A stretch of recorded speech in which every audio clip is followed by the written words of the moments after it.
Alors, dans l'actualité de ce vendredi 17 janvier, d'abord, ouverture de la succursale manimontoise de la SQDC le 27 janvier prochain. Donc, on vous a parlé de ça au mois d'octobre. Ben là, c'est officiel. Ça ouvre le 27 janvier.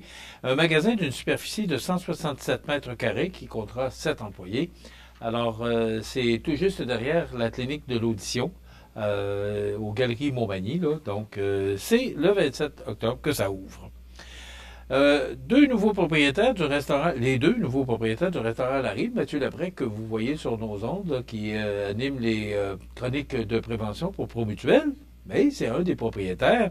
Et Valérie Lapointe, l'autre propriétaire, qui est la conjointe de Mathieu, ils sont propriétaires depuis le mois de mai dernier du restaurant La Rive, mais là, ils embarquent dans d'autres choses. Moi, je trouve ça le fun, parce que ce sont des jeunes. Puis là, des jeunes. Mathieu a 40 ans, mais quand même, moi, je considère que c'est jeune. Si je me compare à moi, ce sont des jeunes. Là, ils vont créer la cantine à la Rive et ils vont être au camping Pointe-aux-Oies à compter de la saison estivale, là, dès que ça va ouvrir. Je suis fier et content parce que c'est ça, vous savez, le restaurant La Rive, là, bon, Michel Le Chasseur pensait vendre depuis quelque temps parce qu'il n'y avait pas officiellement de relève. Et là, il a décidé, en compagnie de sa conjointe Nathalie, là, du temps, alors, il pensait à vendre. Puis ça, vous savez, on a le choix. On peut vendre à des gens du coin ou à des gens de l'extérieur. Et là, ça reste local. Ce sont des gens de la place. Et la preuve que ça marche, que des gens de la place achètent des entreprises de la place, regardez, c'est que là, il y a une alliance avec le camping Pointe-aux-Oies, alors que maintenant, le restaurant à la Rive s'installe pour faire la cuisine dans ce beau camping Pointe-aux-Oies. Donc, bravo à William Laberge aussi, là, qui est le directeur général du camping Pointe-aux-Oies. Et bravo à Valérie et Mathieu pour cette belle initiative. Puis là, ce qu'on comprend dans le communiqué de presse, c'est que c'est pas terminé. Ils ont d'autres projets. Bravo, salut, puis on va vous aider. Moi, je crois tellement à ces gens-là qui investissent dans notre région, des gens de la région qui investissent dans la région. Et je crois à ça. Puis, vous savez, c'est pas toujours positif que des gens de l'extérieur viennent acheter des entreprises de chez nous parce qu'ils ont moins la fibre locale, ils ont moins le sentiment d'appartenance. J'enlève rien à personne, là, mais vous allez comprendre que quand on regarde des initiatives comme Valérie et Mathieu, c'est que plus que positif. Et bravo à ces gens-là là, qui ont le goût d'investir, qui ont le goût d'aller plus loin. Puis bravo aussi à la Société de développement économique là, qui s'est impliquée dans le dossier pour que ça fonctionne. Quand tout le monde se donne la main, ça marche. Et c'est la preuve, parce que ça fait quelque temps là, que on cherche au camping Pointe-aux-Oies. Là, ça fait quelques fois là, qu'on change qu'on change de main là, pour assurer la cuisine là, du camping Pointe-aux-Oies.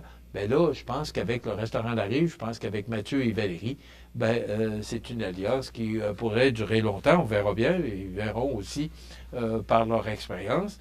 Et ce qu'on mentionne aussi dans le communiqué de presse, c'est Mathieu et Valérie qui le mentionnent, c'est que ça va créer plus d'emplois. Ça va faire augmenter le chiffre d'affaires de l'entreprise qui va investir dans d'autres projets. C'est de même que ça marche. Puis c'est positif, ça fait du bien. Une bonne nouvelle de même. Bravo. Bravo à Valérie et Mathieu du restaurant La Rive, puis bravo à William Laberge d'avoir eu cette bonne idée là, d'aller chercher ces gens-là pour qu'on puisse faire rayonner un beau fleuron de notre région. Ça fait quand même près de 50 ans là, que le restaurant La Rive existe. Peut-être pas 50, je dirais peut-être plus 40. C'est plus dans les années 80 que M. Fernand Bernier avait fondé cette entreprise-là. Souvenez-vous que c'était avant, question quiz, qui était, quelle entreprise qu'il y avait avant le restaurant La Rive? Je vous pose la question, malheureusement, vous me répondez, mais je ne peux pas vous entendre. Le Montmagny Inn. Alors, ça a été pendant plusieurs années un bel hôtel, le Montmagny Inn. Et monsieur, alors, c'est en 71 que Jean me souffle à l'oreille. Alors, je ne pensais pas là, que ça faisait si longtemps. OK, c'est beau. En 1971, souvenez-vous, qu'il y avait, je vais le dire là, dans les mots pour qu'on se comprenne bien, là, c'était la roulotte à patates frites qu'il y avait sur le côté où est maintenant le stationnement du restaurant La Rive, en face du restaurant La Rive. Ça a commencé comme ça avec Fernand et Wilbrod de Bernier. Ça va sûrement vous rappeler de bons souvenirs. Et moi, après ça, ben, j'en ai perdu des bouts parce que j'ai quitté pour la région de Sorel. Mais à ce moment-là, et je pense que c'est dans les années 80, que Fernand s'est porté acquéreur parce que monsieur Wilbrod a quitté pour aller partir le restaurant Safari sur le boulevard Taché, qui est maintenant le restaurant Normandin. Et Fernand, lui, a acheté le Montmagny Inn pour transformer. Il a rasé la bâtisse du Montmagny Inn pour arriver avec cette bâtisse qu'on voit à l'écran maintenant. Ce sont des belles histoires à succès. Qui est toujours plaisant de parler. Il s'en passe des belles affaires dans notre région. Malheureusement, on n'entend peut-être pas toujours parler ou ça fait trop longtemps puis on parle pas. Tu sais, ça prend une transaction pour entendre parler de ces belles histoires. Mais le restaurant La Rive, c'est une très belle histoire et ça se poursuit. Alors, ça a commencé en 71 avec Fernand et Wilbrod avec la roulotte à patates frites sur le terrain de stationnement. Et après ça, ben, Wilbrod est parti de son côté, Fernand est parti du sien et on a monté deux belles entreprises qui étaient le restaurant La Rive et le restaurant Safari. Alors, ces entreprises-là fonctionnent très bien encore aujourd'hui avec le restaurant Normandin et le restaurant La Rive. Donc, une belle histoire à succès. Bravo, encore une fois, à Valérie et Mathieu. Les finalistes de la toute première bourse entrepreneur de la Chambre de commerce Kamouraska-Lillet sont maintenant connus. Donc, il s'agit de Nicolas Coulombe-Côté de l'entreprise Les Piments de Nick à Lillet, Michael Dubé de distribution MBD de Sainte-Perpétue dans Lillet et Gabriel Tremblay de Capitaine T à Saint-Jean-Port-Gély. Également, du côté de la MRC de Kamouraska, les finalistes sont Émile Alain de l'entreprise Le Blizzardoïde de Saint-Pascal, d'Andréane Lisotte de la boutique Cara à la Pocatière, de Stéphanie Pelletier du Resto Pub Le Saint-Pascal à Saint-Pascal. Donc, les deux lauréats seront dévoilés parce qu'on va choisir un lauréat pour Lillet et un lauréat pour Kamouraska. Alors, on les connaîtra, la soirée de distinction, c'est le vin et fromage là, qui aura lieu le samedi 25 janvier prochain au Centre Bombardier de la Pocatière. Et ce que la Chambre de commerce Kamouraska-Lillet mentionne en terminant le communiqué, c'est que encourager l'esprit d'initiative chez les jeunes est essentiel pour assurer la croissance et la compétitivité de nos régions. C'est un peu ce que je vous parlais en rapport avec le restaurant à la Rive. Des artistes en résidence dans le sud de Lillet, bon, c'est à chaque année qu'on répète l'expérience.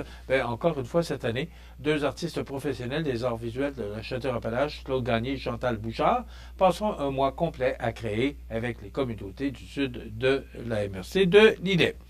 Et serre agro-pédagogique à l'école des Tilleuls de Saint-Pierre de la Rivière du Sud. Donc, l'école des Tilleuls, localisée à Saint-Pierre, qui a été retenue pour installer une serre agro-pédagogique, alors avec un cursus éco-environnemental permettant d'intégrer les jeunes dans un cycle de formation de 3 ans, durant lequel les élèves participeront à un micro-programme de 5 ateliers par année offert par le Semoir. La serre agro-pédagogique vise à développer la connexion avec ce qui se passe dans la terre, à comprendre ce qu'est l'alimentation de proximité, soit de semer le goût d'une alimentation saine et locale, à tisser des liens avec, entre autres, des élèves, à favoriser le travail d'équipe, à s'ouvrir au milieu vivant qui nous entoure dans le contexte du développement durable. Donc, c'est une belle initiative rendue possible grâce à l'implication de la direction d'école, des professeurs de l'école des Tilleuls, à Desjardins, qui est partenaire principal, à la Fondation Richelieu-Montmagny et au Fonds Jeunesse Environnement. Bravo à tout le monde pour cette belle initiative. Donc, l'école des Tilleuls, localisée à Saint-Pierre-de-la-Rivière-du-Sud, retenue pour installer une serre agro-pédagogique. Maintenant, sur la scène nationale. Bon, probablement que vous êtes comme moi, vous êtes tanné d'entendre parler parce que je ne sais pas si vous le savez, mais on va avoir un nouveau président aux États-Unis. Je blague, naturellement. C'est à compter de 10 heures lundi matin parce que vous savez que hier, M. Biden a fait, pas hier, mercredi, M. Biden a fait ses adieux. C'est M. Trump là, qui sera officiellement assermenté comme 47e président des États-Unis. Attendez-vous, ou peut-être qu'on exagère, mais peut-être pas non plus quand on connaît le bonhomme. Ça va brasser au cours des prochaines journées, prochaines semaines, prochains mois et prochaines années. Il est là pour 4 ans. Donc, il faut s'attendre là que ça va changer la donne. Est-ce que ça va changer autant? Est-ce que, vous savez, diviser pour mieux régner, ben, c'est ce que M. Trump est en train de faire. Et depuis qu'il a mentionné qu'il voulait augmenter les tarifs douaniers de 25 il me semble qu'il y a une synergie là, qui se crée.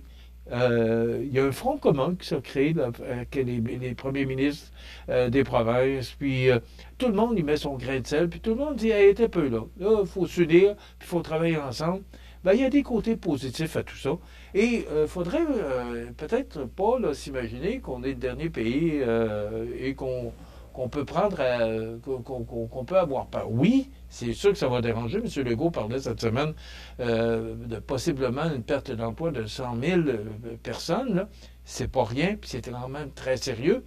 Mais je pense que si on s'autosuffisait, si on était capable de gérer nos propres ressources pour être moins dépendants des autres pays. Naturellement, l'exportation, ce sera toujours important pour des pays, pour le nôtre en particulier, parce qu'on a quand même des belles valeurs, on a des belles ressources, entre autres l'électricité et le pétrole. Donc, il ne faut pas prendre à la légère ce que M. Trump fait, mais moi, je dis que c'est peut-être l'occasion de prendre les moyens pour être moins dépendant des autres, parce que je pense que cette expérience-là va nous apprendre beaucoup. Mais il a été là de 2016 à 2020, puis on est encore un pays très bien en vue sur la planète. Alors, je pense qu'on est capable de passer au travers de ce qui se passe actuellement, mais on verra bien, à compter de lundi, ce qui va se passer avec l'arrivée de Donald Trump à la présidence des États-Unis.